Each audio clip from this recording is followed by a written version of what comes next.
Assalamualaikum warahmatullahi wabarakatuh. Saya Mutia Diva Salam Putri, Prodi Pendidikan Bahasa Inggris.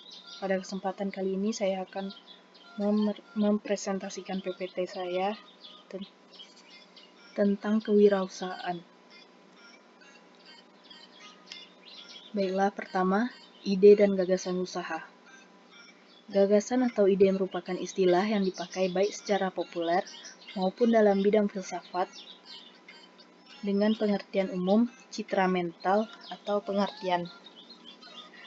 Gagasan adalah suatu yang dapat mendatangkan inspirasi pelaku yang mendorong munculnya suatu ide usaha dan menduga lebih awal apakah ide yang muncul ini akan dapat menghasilkan suatu nilai tambahan atau tidak. Gagasan usaha merupakan suatu ide untuk mewujudkan suatu pemikiran yang baru dan diterapkan dengan suatu tindakan. Mencari gagasan usaha berarti berusaha untuk mencari atau menemukan suatu ide yang nantinya ide tersebut dapat menjadi suatu langkah awal dalam menentukan bisnis apa yang akan dibangun. Dalam menentukan ide, tentunya banyak hal yang harus diperhatikan. Seseorang menginginkan memiliki suatu bisnis berarti orang tersebut yakin bahwa suatu saat bisnis yang mereka bangun akan menguntungkan dan akan sukses. Kedua, bisnis model kanvas. Bisnis model kanvas adalah salah satu dari sekian model bisnis yang berkembang di dunia. Secara sederhana, model bisnis adalah strategi yang dibuat di awal untuk menjalankan sebuah bisnis. Model bisnis mengatur hubungan antara bagian produksi, distributor, hingga ke tangan konsumen. Model kanvas ini pertama kali dikembangkan oleh Alexander Osterwalder. Dengan menggunakan model bisnis ini, kita dapat menggambarkan dan mengerucutkan beberapa aspek bisnis sebagai sebuah strategi yang utuh. Bisnis model kanvas ini terdiri dari 9 elemen yang dapat menunjang berjalannya sebuah bisnis. Elemen bisnis model kanvas. Sebuah bisnis memerlukan sebuah strategi yang dapat menunjang jalannya usaha ke depan. Untuk itu, bisnis model kanvas bisa menjadi salah satu tools untuk menciptakan strategi bisnis. Dan sebelum menciptakan strategi, ada baiknya mempersiapkan ke-9 hal berikut ini. 1. Customer segment. Customer segment adalah kelompok target konsumen yang akan atau sedang kita bidik untuk menjadi pelanggan kita. Hal yang harus diperhatikan dalam segmentasi pelanggan yaitu harus benar-benar bisa mendefinisikan secara spesifik siapa segmen target pelanggan kita.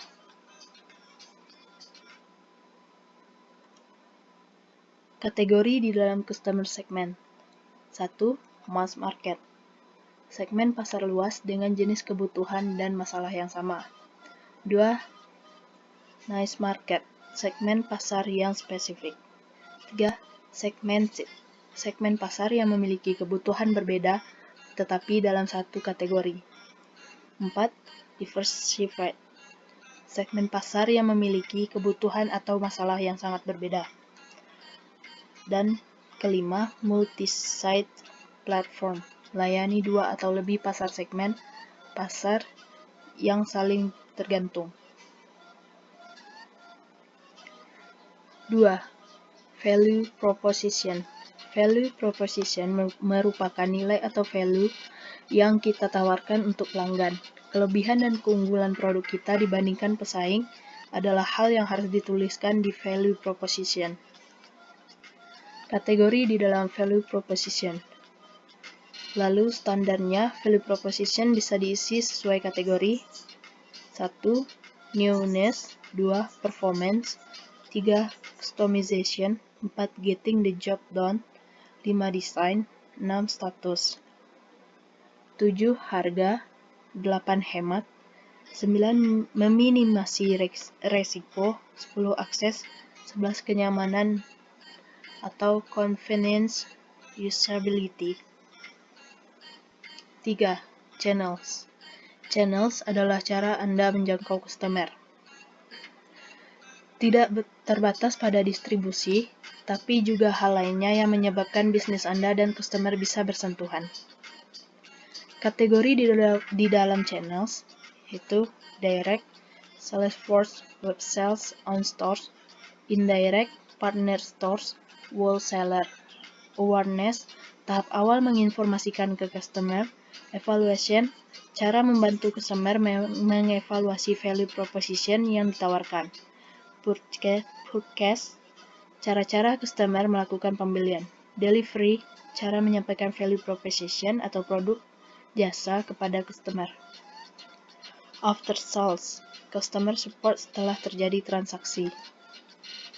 4. Customer relationship. Customer relationship adalah cara-cara yang bisa Anda gunakan untuk berkomunikasi dengan customer segments. Biasanya banyak orang yang bingung membedakan antara customer relationship atau channels. Kata kuncinya adalah relationship. Customer relationship soal hubungan, kalau channel soal cara Anda menjangkau customer segments. Kategori di dalam customer relationship: 1. Transaksional, 2. Long term, 3. Personal assistance, 4. Self-service, 5. Automate, 7. Community, 8. Co-creation.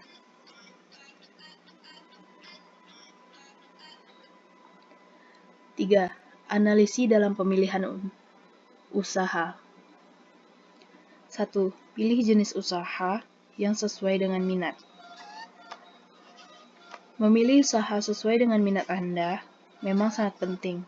Misalnya, Anda sangat interest dengan model-model hijab masa kini. Anda bisa memanfaatkan hal ini sebagai peluang usaha. Memilih peluang usaha yang sesuai dengan minat akan lebih mudah mengembangkannya jika dibandingkan dengan menjalankan usaha yang kurang Anda pahami. 2. Membuat daftar bidang usaha yang diminati. 3. Pelajari bidang usaha yang sudah Anda pilih. 4. Menyesuaikan dengan modal yang Anda miliki. 7.